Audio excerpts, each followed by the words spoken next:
अभी निकलते हैं। मेरे को सबसे पहले तो यार इसमें फ्यूल डलवाना है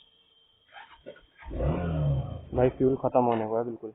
ये मेरे को लग रहा है फ्यूल खत्म हो जाएगा। पीछे निकाल के किक मारनी पड़ेगी क्या?